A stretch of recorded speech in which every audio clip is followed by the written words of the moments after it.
ಹಾಂ ಸರ್ ನಮಸ್ಕಾರ. ನಿಮ್ಮ ಹೆಸರು? ಹರೀಶ್ ಅಂತ ಸರ್. ಹರೀಶ್ ಅಂತನಾ? ಏನು ಪ್ರಾಬ್ಲಮ್ ಆಗಿತ್ತು ನಿಮಗೆ? ಸರ್ ನನಗೆ ಬಾಯಿ ಒಂಥರ ನಾನು ಗುಟ್ಕಾ ತಿಂತಾ ಇದ್ದಿದ್ದರಿಂದ ಹಾಂ. ಬಾಯಿ ಒಂಥರ ಆಗಿದೆ. ಸುಮಾರು ಒಂದು 3-4 ತಿಂಗಳ ಹಿಂದೆ ಹ್ಮ್. ಆಪರೇಷನ್ ಮಾಡೋದು ಬಹಳ ಕಷ್ಟ ಇದೆ ಹ್ಮ್. ಅಂತ ಹೇಳಿದ್ರು. ಶೋಭಾ ಮೇಡಮ್ ಅವರು ಹ್ಮ್. ಮೂಲಕ ಅವರು ಕುಮಾರಣ್ಣ ಅಂತ ಹೇಳಿ ಹ್ಮ್. ಅವರು ಕ್ಲಾಸ್ಮೇಟ್ ಅಂತ ಅವ್ರ ಮೂಲಕ ನಮಗೆ ಶೋಭಾ ಮೇಡಮ್ ಅವರು ಪರಿಚಯ ಆದ್ರು. ಹ್ಮ್. ಅವ್ರ ಮೂಲಕ ನಾವು ಇದು ಫೈಟ್ ಫೈಟೋ ಆಗಿದೆ. ವೀಸ್ ಅಂತ ಹೇಳಿ ಹ್ಮ್. ಸರ್ ಇವರು ಆಫೀಸರ್ ಗಣೇಶ್ ಸರ್ ಅಂತ ಹ್ಮ್. ಇವ್ರು ಪರಿಚಯ ಆದ್ರು. ಹ್ಮ್. ಇವ್ರ ಮೂಲಕ ನಮ್ಮ ಇನ್ನು ನಾವು 100% ನಿಮಗೆ ಕ್ಯೂರ್ ಆಗುತ್ತೆ. ಇನ್ನು ಸುಮಾರು ಭಾಳ ನೀವು 8 ತಿಂಗಳು ತಗೊಂಬರ್ತೀವಿ ಅಂತ ಹೇಳಿಕ್ಕೆ ಹ್ಮ್.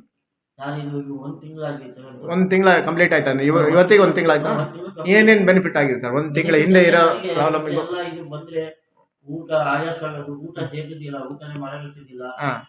ಆಮೇಲೆ ಮಲಗಿದ್ರೆ ಇದಾಗ್ತಿದ್ದಿಲ್ಲ. ಆಮೇಲೆ ಊಟ ಮಾಡಕ್ ಹೋದ್ರು ಊಟ ಮಾಡಕ್ಕಾಗ್ತಿದ್ದಿಲ್ಲ. ಹಾಂ.